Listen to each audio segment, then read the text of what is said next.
उपमुख्यमंत्री एकनाथ शिंदे साहेब. सभापती महोदय, सर्वप्रथम मी ज्येष्ठ सदस्य, अभ्यासू आणि मुख्यमंत्री महोदयांनी सांगितले अष्टपैलू, अनुभवी मास्टर ब्लास्टर बोलू नाही, आपलं काल माझं तोंडून निघालं होतं. सचिन आहे यांचं या सर्वोच्च सभागृही उपसभापतीमधून त्यांची एकमताने निवड झाल्याबद्दल मी त्यांचं मनापासून अभिनंदन करतो, त्यांना शुभेच्छा देतो. विरोधी पक्षाने देखील आपलं अर्ज मागे घेऊन या सभागृहाच्या प्रथा परंपरा कायम राखल्यात आणि ही निवडणूक बिनविरोध झाली, त्याबद्दल देखील मी सगळ्यांचंच मनापासून अभिनंदन करतो, त्यांनाही धन्यवाद देतो. खरं म्हणजे प्रत्येकाच्या एक एक काम करण्याच्या पद्धती असतात, प्रत्येकाचं एक काही ना काही विशेष गुण असतात. मुख्यमंत्री महोदयांनी बरंचसं त्या बाबतीमध्ये सचिन अहिर यांच्याबद्दल सांगितलेलं आहे. आपल्या टीममध्ये ऑलराऊंडर, विक्रम करणारे खेळाडू आणि बाकी सगळं कधी कधी वेळेवर काय काय करावं लागतं असे खेळाडू असावेत, प्रत्येकाला वाटत असतं. आणि त्याप्रमाणे मगाशी कोणीतरी सांगितलं, सचिन नावच त्यांचं कापी आहे.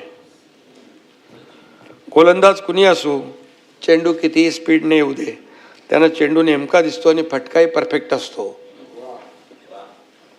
आणि काल पत्रकार परिषदेमध्ये देखील माझा बोलता बोलता उल्लेख होऊन गेला, पण दोन्ही सचिन आपापल्या क्षेत्रात मोठे आहेत. एक तर क्रिकेटचा देव आपण मानतो आणि एक सचिन मैदान गाजवून निवृत्त झाला, एक सचिनने आता नव्या जबाबदारीचं पॅड बांधून निर्धाराने बॅट हाती धरलेली आहे. आणि मगाशीच सांगितलं की सचिन आहे 2019ला आम्ही तुम्हाला मतदान करून गेलेलो आहे आणि त्यामुळे शिवसेना म्हणूनच तुम्ही होतात, आजही शिवसैनिक म्हणून आलात, उद्याही शिवसैनिक म्हणून राहाल. त्यामुळे मला अभिमान आहे, आनंदही आहे. नीलमताईंनंतर दुसरा शिवसैनिक इकडे बसला आहे, त्याचाही आनंद आहे. नीलमताईंनी देखील उपसभापती म्हणून अतिशय चांगलं काम केलं, महिलांच्या प्रश्नावर अतिशय आग्रहीपणे आपली मतं मांडली, जिथं जिथं अन्याय झाला तिथं त्या पोहोचल्या आणि एक त्यांची वेगळी ओळख त्यांनी निर्माण केली. आणि या सभागृहाच्या देखील मोठ्या परंपरा आहेत. विसपागे, जयंतराव टिळक, ना. स. फरांदे, शिवाजीराव देशमुख दिग्गजांची प्रेरणा या सभागृहाला मिळाली. त्याचबरोबर समृद्ध आणि उज्ज्वल परंपरा या सभागृहाला मिळालेली आपण पाहिली आहे. उपसभापती म्हणून देखील रासू गवई असतील, फरांदे असतील, डावकरे साहेब असतील, नीलमताई असतील, या सगळ्यांनी अतिशय उत्तम काम केलं. या उपसभापती पदाला एक उंची प्राप्त करून दिली. या सभागृहाचं डेकोरम, पावित्र्य जे आहे राखण्याचं काम केलेलं आहे. आणि सचिन अहिर देखील अशाच प्रकारचं काम करतील अशा प्रकारची अपेक्षा नव्हे खात्री मला आहे. आणि जो तूफान में जो शांत रहे उसे समंदर कहते हैं, जो हर दिल पर राज करे वो सिकंदर कहते हैं. म्हणजे तुमच्याबद्दल बोलतो म्हणजे तुमच्याबद्दल मगाशी मुख्यमंत्र्यांनी फार काय काय सांगितलं ना, त्यामुळे तुम्ही सगळ्या क्षेत्रामध्ये चांगलं काम केलेलं आहे आणि त्यामुळे नक्कीच या सभागृहाला मान, सन्मान आणि न्याय आपल्याकडून मिळेल. हे मी का म्हणालो, दहीहंडीला तर 2 महिने बाकी आहेत, पण तुम्ही यशाची हंडी आजच फोडून टाकलेली आहे. आणि आपण कामगारांसाठी आयुष्यभर संघर्ष केलेला आहे,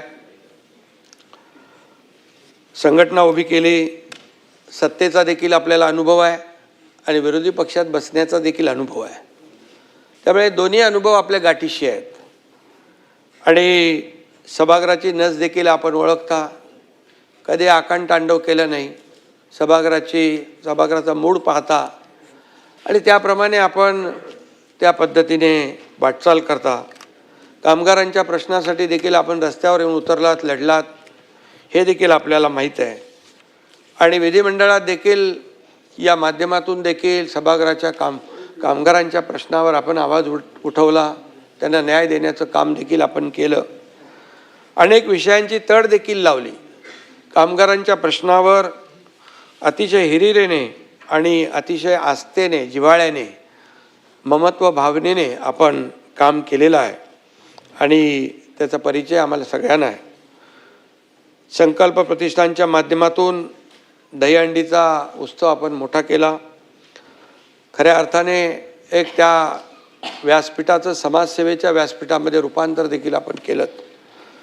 रक्तदान शिबिर असेल, आरोग्य उपक्रम असतील, सामाजिक उपक्रम असतील, गरजूंना मदत असेल, समाजाशी आपली नाळ कधीच तुटली नाही. हिंदुहृदय सम्राट बाळासाहेबांचं 80% राजकारण, 80% समाजकारण, 20% राजकारण, ही जो काही मूलमंत्र आहे तो आपण नेहमी पाळला. आणि म्हणून कधी आपल्यामध्ये राजकारणी आम्ही पाहिला नाही, समाजकारणीच म्हणून पाहिलेला आहे. कामगार चळवळीचा दमदार चेहरा म्हणून आपण नावारूपाला आलात, उत्तम संघटक म्हणून आपली ओळख आहे. त्यामुळे आपल्याबद्दल आणखी काय बोलण्याची आवश्यकता नाही. पण 3 वेळा आमदार आणि राज्यमंत्री खाती मुख्यमंत्री महोदयांनी मगाशी या ठिकाणी त्याची ओळख करून दिलेली आहे. आणि यापेक्षाही हजारो कामगारांची त्यांची जोडलेली नाळ जी आहे, त्यांची ही कार्यपद्धती, वेगळेपणा महाराष्ट्राने पाहिलेला आहे. खरं म्हणजे आपल्याकडे पाहिल्यानंतर एक गोष्ट प्रकर्षाने जाणवते, अतिशय कष्ट, जिद्द आणि मेहनत आणि एक डेडिकेशन आणि डिवोशननी आपण काम केलेलं आहे. त्यामुळे कुठल्याही मोठमोठ्या पदांवर गेलात तरीसुद्धा आपली नाळ काही सर्वसामान्यांची सुटली नाही. आणि म्हणून कामगारांसाठी झटणारा कार्यकर्ता म्हणून आपण सुरू केलेला प्रवास आज एका अतिशय अत्यंत प्रतिष्ठेचा अशा पदापर्यंत येऊन पोहोचलेला आहे. राष्ट्रीय मिल मजदूर संघ असो, महाराष्ट्र राज्य राष्ट्रीय कामगार संघ असो, माझगाव डॉक असो, महिंद्रा अँड महिंद्रासारखे मोठे उद्योग असो, कामगारांच्या न्याय हक्कासाठी आपण सातत्याने लढा दिलेला आहे. वेतनवाढीचे करार आपण चांगले घडवून आणलेले आहेत. कामगारांचा विश्वास संपादन केलेला आहे. म्हणूनच गिरण गावामध्ये आपल्याला नेता म्हणून त्या लोकांनी स्वीकारलं. हे काय आपोआप घडत नाही, याला मेहनत करावी लागते, कष्ट करावे लागतात, लोकांच्या सुखदुःखामध्ये धावून जावं लागतं, त्यांच्या व्यथा वेदना ऐकून घ्याव्या लागतात. तेव्हाच खऱ्या अर्थाने लोक आपल्याला जवळ करतात. आणि म्हणून प्रसंगी आपल्या वैयक्तिक इच्छा आकांक्षा देखील आपल्याला दूर ठेवाव्या लागतात. परिवार एक समाज म्हणून, आपला परिवार म्हणून आपल्याला समजावं लागतं. आणि म्हणूनच ते आपण केलेलं आहे. आणि म्हणून ज्या खुर्चीवर आज आपण विराजमान होत आहे त्याच्या कामाचं संचित, त्यांच्या निस्वार्थी राजकारणाचं संचित आहे. आणि खऱ्या अर्थाने आपल्या माणसाचा सन्मान झाला या भावनेने आज मुंबईमध्ये देखील खूप आनंद आहे सगळ्यांमध्ये. आणि म्हणून मी आपल्याला पुन्हा एकदा या ठिकाणी शुभेच्छा देतो. आणि अतिशय मुद्देसूद आपण जेव्हा बोललात तेव्हा मुद्देसूद मांडणी केलीत, त्या प्रश्नाला समोरून उत्तर मिळवून घेण्याचा प्रयत्न केलात. ज्यावेळेस आपण उत्तरदायी होतात त्यावेळेस समोरच्या लोकांना प्रश्नाला न्याय देण्याचं देखील आपण काम केलं. आणि म्हणून कुणाचाही अपमान न करता, कुणाचाही उपमर्द होऊ नये, कुणाच्याही मनाला वाईट वाटू नये, ही भावना आपण कायम मनामध्ये ठेवलेली आहे. आणि म्हणूनच सभागृहाने देखील आपल्याला नेहमी गांभीर्याने घेतलं, हे आम्ही देखील पाहिलेलं आहे. परवा बेस्टच्या बैठकीमध्ये देखील आपण अतिशय पोटतिडकीने काही प्रश्न मुद्दे मांडले. आणि त्यामुळे खऱ्या अर्थाने जेव्हा आपण मांडणी करतो, जे होणार आहे, जे होऊ शकतं त्याच्यावर आपण चर्चा केली तर नक्की त्यातून रिझल्ट जे आहेत ते पॉझिटिव्ह असतात. आणि म्हणून मी खऱ्या अर्थाने आपल्याला पुन्हा एकदा मनापासून शुभेच्छा देतो. या खुर्चीवर बसल्यावर पक्षापेक्षा नियम मोठे असतात, भावनेपेक्षा परंपरा मोठी असते आणि आवाजापेक्षा संयम मोठा असतो, मोठा लागतो. आणि म्हणून सत्ताधारी सदस्यांना देखील हे नियम लागू आहेत. आणि म्हणून विरोधी पक्षालाही न्याय मिळाला पाहिजे हे भान देखील आपल्याला ठेवावं लागतं. आणि म्हणून या उपसभापती पदाच्या खुर्चीवरून पक्ष नाही तर भारतरत्न महामानव डॉक्टर बाबासाहेब आंबेडकर यांचं संविधान दिसलं पाहिजे, न्यायाची बाजू घेण्याचा आग्रह दिसला पाहिजे, हीच आपल्या सगळ्यांची अपेक्षा आहे. आणि म्हणून हे विधान परिषदेत ज्येष्ठांचं सभागृह आहे.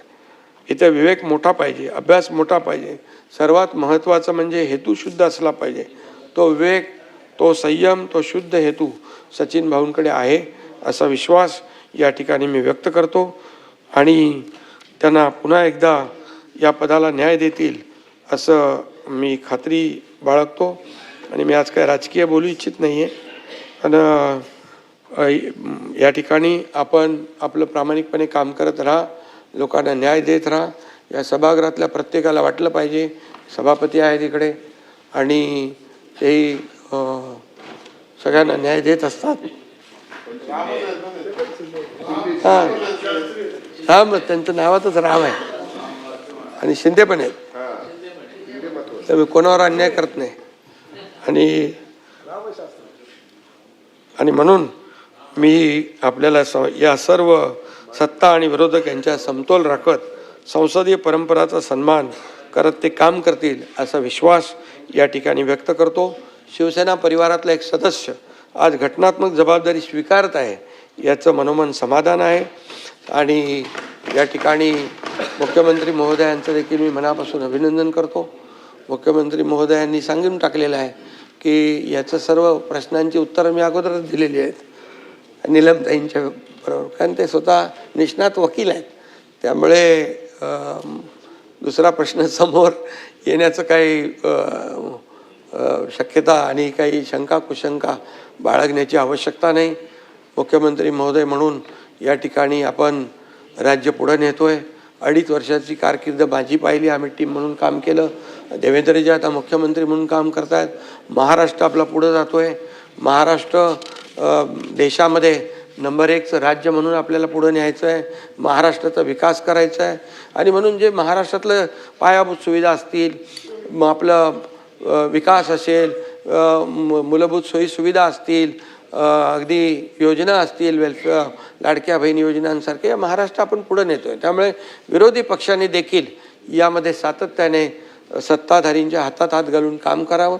जिथं काही चुकत असेल तर नक्की विचारावं, परंतु चांगल्याला चांगलं म्हणण्याची वृत्ती आपण ठेवली पाहिजे. बाळासाहेबांनी ते आपल्याला शिकवलेलं आहे. आणि म्हणूनच मी पुन्हा एकदा हे महाराष्ट्र जे आहे आपलं पुढं ज्या गतीने जात आहे, आदरणीय मोदी साहेबांच्या मदतीने डबल इंजिनचं सरकार मुख्यमंत्र्यांच्या नेतृत्वाखाली आम्ही पुढे नेतोय.